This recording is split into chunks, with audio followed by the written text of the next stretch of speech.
All right. Hello, my fishies, and welcome back to Two Guys, One Bible, the show where two idiots read the Bible, mispronounce things, and talk about it. My name's Jay. And I'm Cameron. And, we're eager to get started with you today. I don't know about eager, but we're going to go and do this. So where did we leave off? Well, we finished Genesis 25, so now we're coming back in on Genesis 26. Genesis 26. Isaac and Abimelech again. We're getting back to Abimelech here. Coming back around. Yeah, we're getting there. All right. There was a famine in the land besides the first famine that was in the days of Abraham, and Isaac went to Abimelech, king of the Philistines, in Gerar. Then the Lord appeared to him and said, "Do not go down to Egypt. Live in the land of which I shall tell you. Dwell in this land, and I will be with you and bless you. For to you and your descendants I give all these lands, and I will perform the oath which I swore to Abraham your father. And I will make your descendants multiply as the stars of heaven. I will give to your descendants all these lands, and in your seed all the nations of the earth shall be blessed, because Abraham obeyed my voice and kept my charge, my commandments, my statutes, and my laws." So Isaac dwelt in Gerar, and the men of the place asked about his wife, and he said, "She is my sister." For he was afraid to say, "She is my wife," because he thought, wait, is this really where we are? Mm-hmm. Happen again, I guess. No, there's no way. Lest I die on account of her.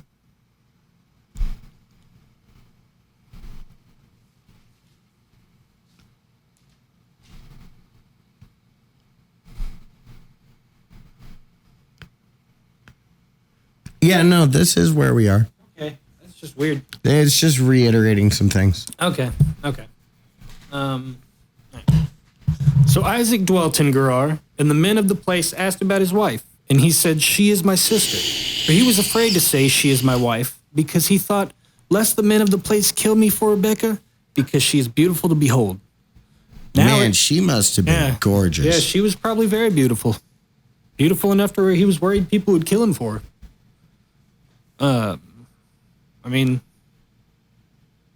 That says a lot. Yeah, it says a lot. Now it came to pass, when he had been there a long time, that Abimelech, king of the Philistines, looked through a window and saw, and there was Isaac, showing endearment to Rebekah his wife. Then Abimelech called Isaac and said, "Quite obviously she is your wife. So how could you say she is my sister?" Isaac said to him, "Because I said, lest I die on account of her." He straight up admitted his fear. Yeah.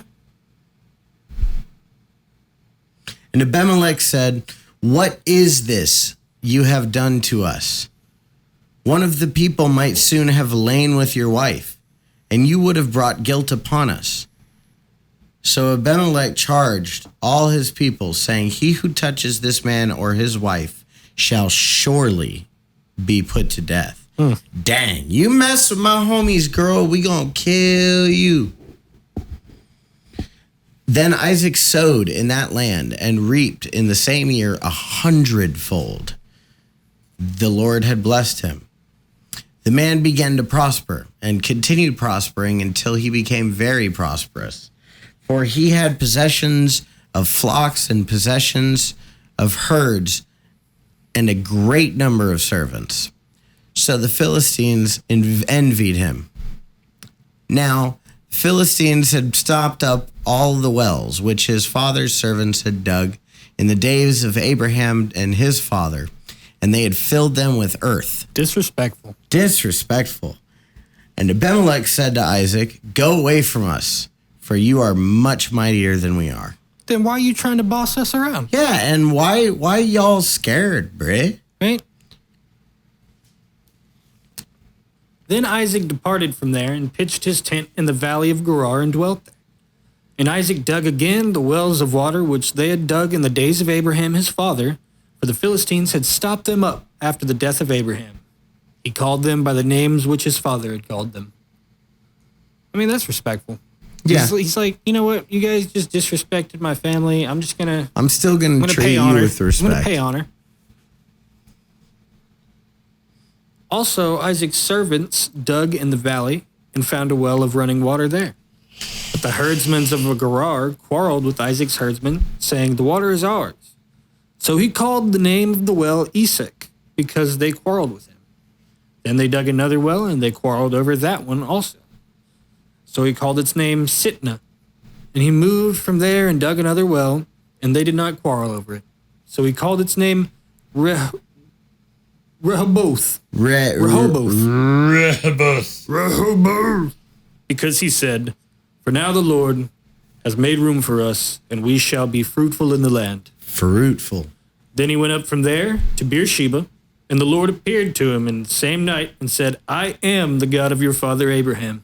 Do not fear, for I am with you. I will bless you and multiply your descendants for my servant Abraham's sake. So he built an altar there and called on the name of the Lord, and he pitched his tent there, and there Isaac's servants dug a well. Then Abimelech came to him from Gerar with Ahuzath,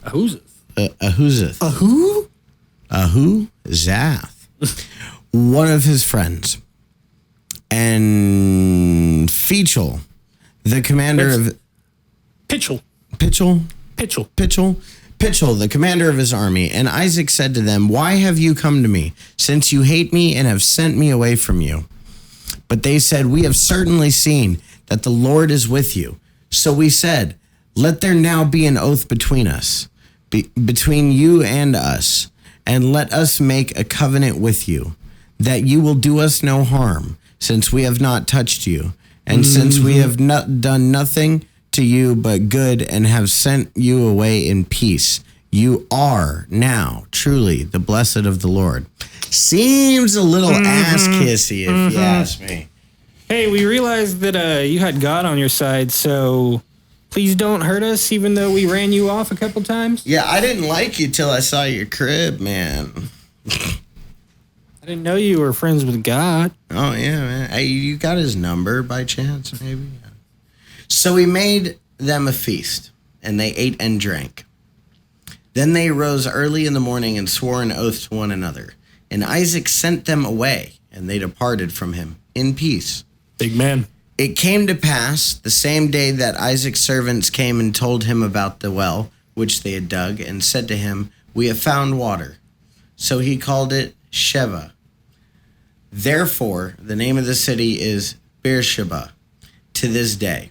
When Esau was 40 years old, big dude, he took as wives Judith and the daughter of Beri the Hittite, and Basemith. Basemith, I like that more. Yeah, the daughter of elongated musket, the Hittite.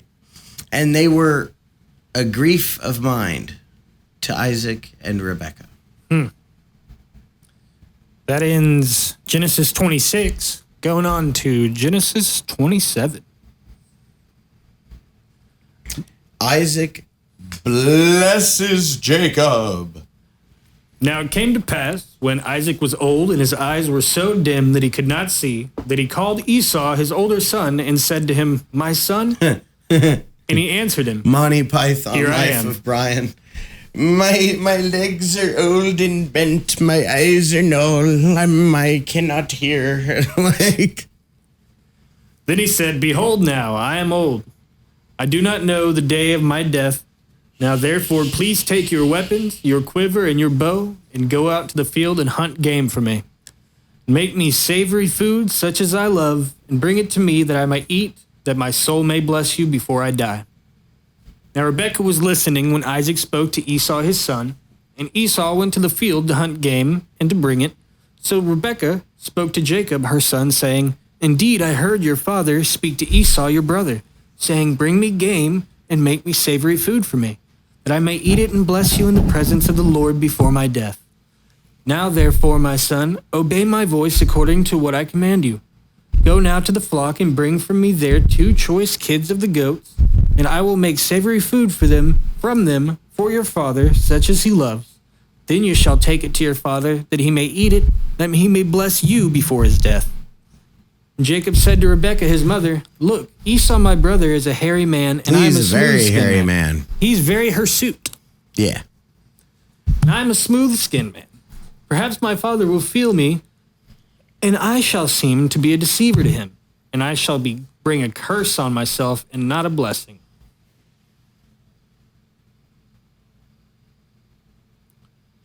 But his mother said to him, Let your curse be on me, my son. Only obey my voice and go. Get them for me. And he went and got them and brought them to his mother. And his mother made very savory food. Delicious. Just great. Gordon Ramsay. Just Talking about Italian chef, mwah. the kiss. Absolutely. Such as his father loved. Then Rebekah took the choice clothes of her elder son Esau, Choice. which were with her in the house, and put them on Jacob, her younger son. She put the skins of the kids of the goats on his hands and on the smooth part of his neck. Making him hairy. Yeah, putting a little costume together, I see. Yeah. Then she gave the savory food and the bread, which she had prepared, into the hand of her son Jacob. So he went to his father and said, My father. And he said, Here I am. Where are you, my son? Who are you? Who are you, my son? I apologize. Jacob said to his father, I am Esau, your firstborn. I like it. I have done just as you told me. Please arise, Why'd you sit, drop it? and eat of my game, that your soul may bless me. But Isaac said to his son, How is it that you have found it so quickly, my son? Getting a little sus. And he's like, what? That was not even an hour ago. And he said, Because the Lord your God brought it to me. Isaac said to Jacob, Please come near, that I may feel you, my son, whether you are really my son, Esau, or not. So Jacob went near Isaac his father, and he felt him, and said, The voice is Jacob's voice, but the hands are the hands of Esau. And he did not recognize him, because his hands were hairy like his brother Esau's hands. So he blessed him. Then he said, Are you really my son Esau? So there's a lot of doubt going on here. He's Questioning it suspicious. to the end. And he said, I am. Keep in mind, that's the 3rd time that he's lied trying to get this blessing. Yeah. So I have that spidey sense that this may not go the way it should. I mean, we'll see. We'll see. He said, Bring it near to me, and I will eat of my son's game, so that my soul may bless you. So he brought it near him, and he ate it, and he brought him wine, and he drank. And his father Isaac said to him, Come near now, and kiss me, my son. And when he came near and kissed him, he smelled the smell of his clothing, and blessed him and said, Surely the smell of my son is like the smell of a field, which the Lord had blessed. Therefore, may God give you of the dew of the heaven and of the fatness of the earth and plenty of grain and wine. Let people serve you and nations bow down to you. Be master over your brethren, and let your mother's son bow down to you. Cursed be everyone who curses you, and blessed be those who bless you. Esau's last hope. Esau's last hope. Now it happened as soon as Isaac had finished blessing Jacob, and Jacob had scarcely gone out from the presence of Isaac his father, that Esau his brother came in from the hunting. He also had made savory food and brought it to his father, and said to his father, Let my father arise and eat of his son's game, that your soul may bless me. And his father Isaac said to him, Who are you? So he said, I am your son, your firstborn Esau. Hold up, bro. I just saw you like 5 minutes ago. What?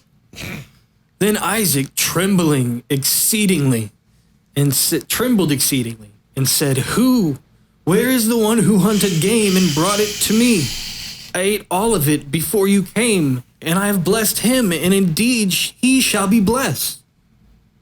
Getting worried now. He's like, what the heck just happened? You took my God juice. They took our blessing. They took our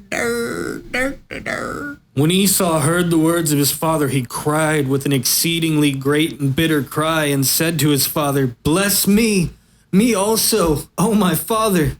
But he said, Your brother came with deceit and has taken away your blessing. And Esau said, Is he not rightly named Jacob? For he has supplanted me these 2 times. He took away my birthright, and now look, he has taken away my blessing. And he said, Have you not reserved a blessing for me? Then Isaac answered and said to Esau, Indeed, I have made him your master, and all his brethren I have given to him as servants. With grain and wine I have sustained him. What shall I do now for you, my son? And Esau said to his father, Have you only one blessing, my father? Bless me also, O my father. And Esau lifted up his voice and wept. Then Isaac his father answered and said to him, Behold, my dwelling shall be of the fatness of the earth, and of the dew of the heaven from above. And your sword you shall live, and you shall serve your brother. And it shall come to pass when you become restless that you shall break his yoke from your neck. Jacob escapes from Esau. Jacob escapes from Esau. So Esau hated Jacob because of the blessing which his father had blessed him with. And Esau said in his heart, The days of mourning for my father are at hand. I shall kill my brother Jacob. Whoa. Yeah. He is big mad. Big. Oh, you mad? Upset. You mad, bro? So Esau hated Jacob because of the blessing. Said he's going to kill his brother.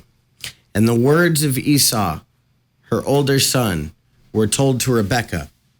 So she sent and called Jacob, her younger son, and said to him, Surely your brother Esau comforts himself concerning you by intending to kill you. Now therefore, my son, obey my voice. Arise, flee to my brother's Laban in Haran. Yeah. And stay with him a few days until your brother's fury turns away. Yeah, I don't know much about a 3-day vacation fixing this, but whatever. He just vowed to kill him. Yeah. But we'll see. Until your brother's anger turns away from you and he forgets what you have done to him, then I will send and bring you from there. Why should I be bereaved also of you both in one day? Single day, yeah. How you going to do this to me? And Rebekah said to Isaac, I am weary of my life because of the daughters of Heth. If Jacob takes a wife of the daughters of Heth, like these who are the daughters of the land, what good will my life be to me? Shade. A lot of shade. There's a lot of sus between this community. Yeah, and that actually ends Genesis 27. And we are pretty much right on schedule to, get maybe 28 in before the end of this episode. I'm going to go for 3? You want to try to go for 30? No, I'm saying you want to go for 3 in this episode? What are you talking about? You started at 26? Well, we still got time. Okay. It's a quick one. It's a quick one. All right, Genesis 28. Jacob sent to his uncle Laban.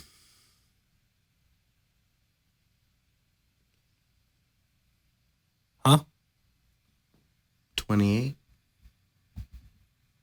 Oh, I don't have that here. Then Isaac called Jacob and blessed him and charged him and said to him, You shall not take a wife from the daughters of Canaan. Arise, go to Paddan Aram, to the house of Bethuel, your mother's father, and take yourself a wife from there of the daughters of Laban, your mother's brother. May God Almighty bless you and make you fruitful and multiply you, that you may be an assembly of peoples and give you the blessing of Abraham, to you and to your descendants with you, that you may inherit the land in which you are a stranger, which God gave to Abraham. So Isaac sent Jacob away, and he went to Paddan Aram, to Laban, the son of Bethuel, the Syrian, the brother of Rebekah, the mother of Jacob and Esau. Esau marries Mahalath. Esau saw that Isaac had blessed Jacob and sent him away to Paddan Aram to take himself a wife from there. And that as he blessed him, he gave him a charge, saying, "You shall not take a wife from the daughters of Canaan." And that Jacob had obeyed his father and his mother, and had gone to Paddan Aram. Also Esau saw that the daughters of Canaan did not please his father Isaac. So Esau went to Ishmael and took Mahalath, the daughter of Ishmael, Abraham's son, the sister of Nebajoth, going with that, to be his wife in addition to the wives that he had. Now, Jacob's vow at Bethel, this is some pretty heavy stuff coming right here. Jacob's vow at Bethel. Now, Jacob went out from Beersheba and went towards Haran. When he came to a certain place and stayed there all night because the sun had set, he took one of the stones of that place and put it at his head, where he lay down in that place to sleep. And then he dreamed. And behold, a ladder was set up on the earth, and its top reached all the way to heaven. What? And there were angels of God ascending and descending on it. And behold, the Lord stood above it and said, "I am the Lord God of Abraham, your father, and the God of Isaac. The land on which you lie, I will give to you and your descendants. Also, your descendants shall be as the dust of the earth. You shall spread abroad to the west and the east, to the north and the south. And in you and in your seed, all the families of the earth shall be blessed. Behold, I am with you and will keep you wherever you go. I will bring you back to this land, for I will not leave you until I have done what I have spoken to you." Those promises from the Lord are so powerful. Yeah. Because you can see how genuinely direct everything he says is.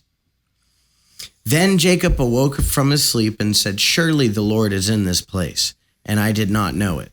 And he was afraid and said, "How awesome is this place?" I want to talk about that word awesome for a moment. Biblical awesome. Because I think we underappreciate and use it. We've oversaturated the awesome market.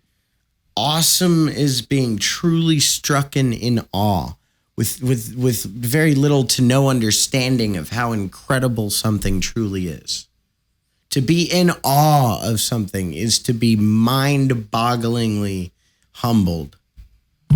To the point of being truly speechless. Truly. How awesome is this place? This is none other than the house of God, and this is the gate of heaven. Man, I can't even begin to imagine the feeling in that moment. Right? Just sitting there, knowing you're looking at the gates of heaven.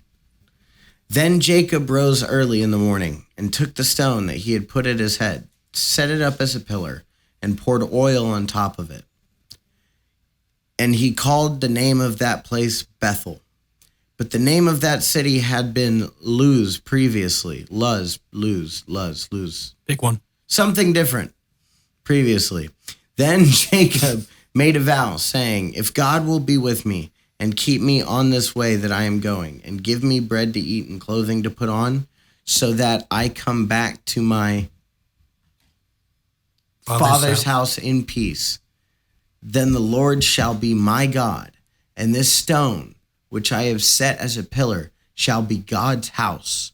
And all of that you give me, I will surely give 10th to you. Hang on.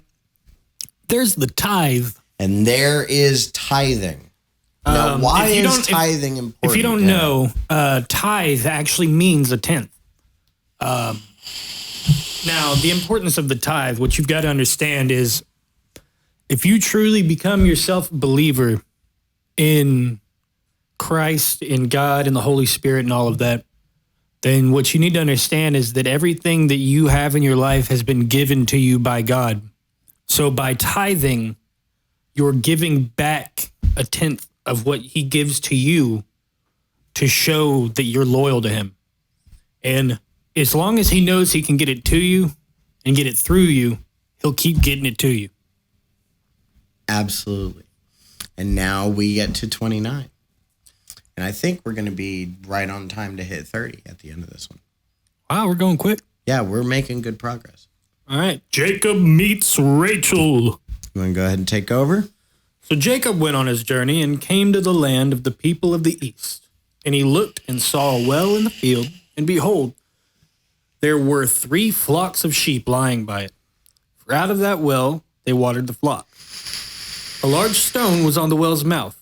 Now all the flocks would be gathered there, and they would roll the stone from the well's mouth, water the sheep, and put the stone back in its place on the well's mouth. Hold on. All the flocks would be gathered there, as in flocks of birds? Sheep. Flocks of sheep. And they were rolling the stone from the well's mouth. I need a little bit of clarification here.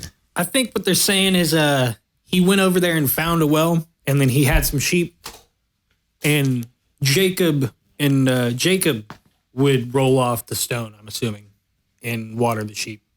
So basically, a little bit of ancient agriculture there, trying to kind of make the ground more livable for the cattle or sheep. For the sheep that he was, I guess, nesting in that environment. Like a shepherd. Like a shepherd. Oh. A little bit of parallels. A little bit of something. All right. Jacob said to them, "My brethren, where are you from?" Oh, so there are other people there. Mm-hmm. So they were the ones rolling the stone off, not Jacob. These other people. And they said, "We are from Haran." And then he said to them, "Do you know Laban, the son of Nahor?" And they said, "We know him." So he said to them, "Is he well?" And they said, "He is well. And look, his daughter Rachel is coming with the sheep." Ruh-roh. Then he said, "Look, it is still high day. It is not the time for the cattle to be gathered together. Water the sheep and go and feed them." But they said, "We cannot until all the flocks gathered here. And they have rolled the stone from the well's mouth. Then we water the sheep." Now, while he was still speaking with them, Rachel came with her father's sheep, for she was a shepherdess. And it came to pass when Jacob saw Rachel, the daughter of Laban, his mother's brother, and the sheep of Laban, his mother's brother, that Jacob went near and rolled the stone from the well's mouth, and watered the flock of Laban, his mother's brother. Then Jacob kissed Rachel, and lifted up his voice and wept. And Jacob told Rachel that he was her father's relative, and that he was Rebekah's son. So she ran and told her father. Seems like some drama's coming. Yep. Then it came to pass, when Laban heard the report about Jacob, his sister's son, that he ran to meet him and embraced him and kissed him. Okay. He brought him to the house. So he told Laban all these things. And Laban said to him, "Surely you are my bone and my flesh." And he stayed with him for a month. Jacob marries Leah and Rachel. Lee or Leah? Jacob marries Leah and Rachel. I'm just curious. Like I said, we're terrible at pronouncing things. Yep. That's not the point. The message is important. I think you get it. You get it. Then Laban said to Jacob, because you are my relative, should you therefore serve me for nothing? Tell me, what should your wages be? Now Laban had 2 daughters. The name of the elder was Leah, and the name of the younger was Rachel. Leah's eyes were delicate, but Rachel was beautiful of form and appearance. Okay. So she had a body. But it was those eyes, man. No, okay. Leah had the eyes, but Rachel had the body. Yeah. Now Jacob loved Rachel. So he said, I will serve you 7 years for Rachel, your younger daughter. And Laban said, it is better that I give her to you than that I should give her to another man. Stay with me. So Jacob served 7 years for Rachel, and they seemed only a few days to him because the love was so strong that he had for her. So strong. So strong. Strong. And I Powerful and strong. will always love you. Then Jacob said to Laban, give me my wife, for my days are fulfilled, that I may go into her. Ooh. And Laban gathered together all of the men of the place and made a feast. Now it came to pass in the evening that he took Leah, his daughter, and brought her to Jacob. And he went into her.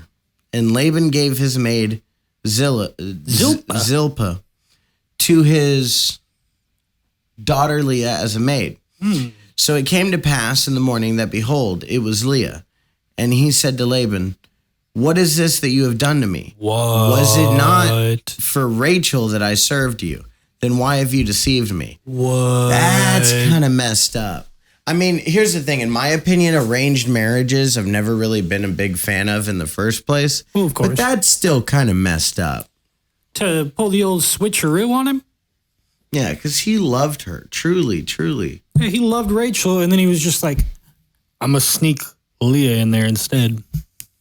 Not cool, man. Not cool. And Laban said, it must not be done so in our country to give the younger before the firstborn. Semantics. That's why you agreed to that 7 years ago then, right? Yeah, totally. Fulfill her week, and we will give you this one also for the service which you will serve with me still another 7 years. There it is. Yeah, the old catch-22. Then Jacob did so and fulfilled her week. So he gave him his daughter Rachel as wife also. And Laban gave his maid Bilhah to his daughter Rachel as a maid. Then Jacob also went into Rachel, and he also loved Rachel more than Leah. And he served with Laban still another 7 years. I will say one thing. That's one problem that's always bothered me. See, like when I was living in California, I was involved in a couple polyamorous relationships. I know a lot of people that get into that stuff. Yeah. And I'm not speaking on it on a political level, to each his own. I'm happy for everybody to express their life and love however they want. At no point will we be making any political comments. However, being personally a part of that situation, I can tell you, it is strenuous emotionally. So I can only imagine 14 years of this man's life he served. And obviously, from what you can gather from the text, he did love Leah. He had plenty of feelings for her. But not as much as Rachel. That's not who his quote-unquote soulmate was in his mind. So now Laban has set up Leah for a life of unhappiness pretty much because both Rachel and Leah are married to him. But Jacob loves Rachel more than Leah. So Leah now has to spend the rest of her life being secondary. Yeah, she knows she's silver medal for the rest of her life. That's tough. I can only imagine. That's rough, yeah. I would hate that. The children of Jacob. The children of Jacob. When the Lord saw that Leah was unloved, he opened her womb, but Rachel was barren. So Leah conceived and bore a son, and she called his name Reuben. For she said, the Lord has surely looked on my affliction. Now therefore my husband will love me. Now, tell me if not in a twisted sense that is the magic of how the Lord works in mysterious ways. Rachel, the one he truly loved, was unable to bear children. And it just so happened that he was religiously and legally married to her sister Leah, who was capable of bearing children. So it probably ended up turning into kind of like a surrogate / nanny situation. I believe there was probably plenty of closeness, I'm sure. I have a but feeling it's still difficult. I have a feeling that Rachel's also going to have some kids here in a little bit. Yeah. Because I don't think it would be fair to punish Rachel with the inability of having children just because Jacob loves her more. Well, plus God's real good at making like 140-year-old people have kids. So we'll see. So I think maybe what you're saying is true in the sense that Leah had a child first. Mm-hmm. But I have a feeling that they're both going to have kids. Mm-hmm. Then she conceived again and bore a son. And she said, because the Lord has heard that I am unloved, he has therefore given me this son also. So 2 kids now. She named him Simeon. She conceived again and bore a son. I like that name, Simeon. Simeon, yeah, it's a good name. Simeon. No, Simeon. Simeon and my mom. Here I come, I am Simeon. She conceived again and bore a son and said, now this time my husband will become attached to me because I have borne him 3 sons. Therefore his name will be called Levi. And she conceived again. Man. She conceived again and bore a son. And she said, now I will praise the Lord. Therefore she called his name Judah. Then she stopped bearing. So 4 kids to Leah. I'm going to bleep this out, but that's a whole lot of fucking. Yeah. Yep. I mean, they didn't have TV back then. Yeah, it wasn't much to do. And now we are going to stop here at the end of 29. And we will pick up with you guys next episode on 30. Thanks for tuning in. Keep on swimming, little fishies. And God bless you.